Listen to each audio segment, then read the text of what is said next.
Ultimately, President Trump did not succeed in bending state and federal officials to his will. At every turn, state officials, the Department of Justice, Mike Pence, and many others stood up for the rule of law and resisted the president's wishes. In that way, our American institutions held after the 2020 election. But that did not stop President Trump. Instead, he turned to his supporters, those who believed his lies about a stolen election. He summoned a crowd to the nation's capital on January 6, hoping that they would pressure Congress to do what he could not do on his own. The Select Committee has made the following findings on this issue.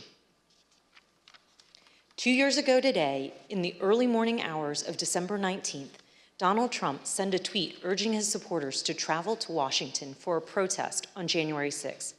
"Be there, we'll be wild," he tweeted. Between December 19th and January 6th, the president repeatedly encouraged his supporters to come to Washington. The president's December 19th tweet galvanized domestic violent extremists, including members of the Oath Keepers, the Proud Boys, and organized militia groups.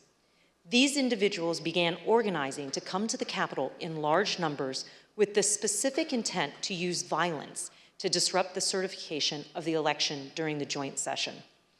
Prior to January 6th, the FBI, Secret Service, U.S. Capitol Police, D.C. government and other law enforcement agencies gathered substantial evidence suggesting the risk of violence at the Capitol during the joint session.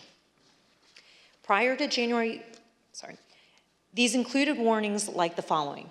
Their plan is to literally kill people. Please, please take this tip seriously and investigate further. President Trump's supporters have proposed a movement to occupy Capitol Hill. Alert regarding the VP being a dead man walking if he doesn't do the right thing. I saw several other alerts saying they will storm the Capitol if he doesn't do the right thing. In the days leading up to January 6th, President Trump's advisors explicitly told him that he should encourage his supporters to be peaceful that day, but he refused.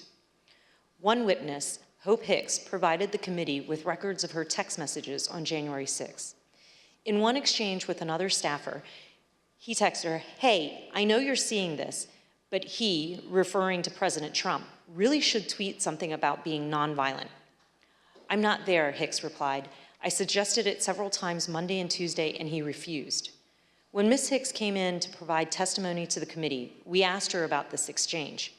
Her explanation is that the "he" in this text wasn't the president, but rather it was Eric Hirschman. Take a listen to her testimony. When you wrote, "I suggested it several times," and it presumably means that the president say something about being nonviolent. You wrote, "I suggested it several times Monday and Tuesday, and he refused." Tell us what happened. Sure. I didn't speak to the president about this directly, but I communicated people like Eric Hirschman that it was my view that it was important that the president put out some kind of message in advance of the event. And what was Mr. Hirschman's response? Mr. Hirschman said that he had made the same, recommendation directly to the president, and that he had refused.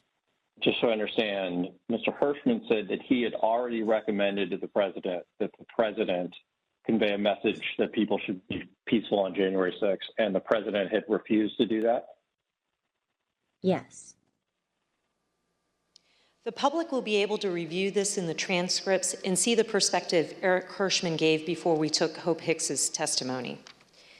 Despite having knowledge of the threats of violence presented by the crowd gathered on January 6th, President Trump gave an incendiary speech, declaring without basis that the election had been stolen and encouraging his supporters to fight like hell. And during the speech and immediately thereafter, President Trump stated his intention to travel to the Capitol with his supporters in an effort to influence the joint session. The Select Committee has developed evidence indicating that President Trump did, in fact, intend to go to the Capitol on the afternoon of January 6th, and that he repeatedly expressed that intention during the afternoon and in the days prior.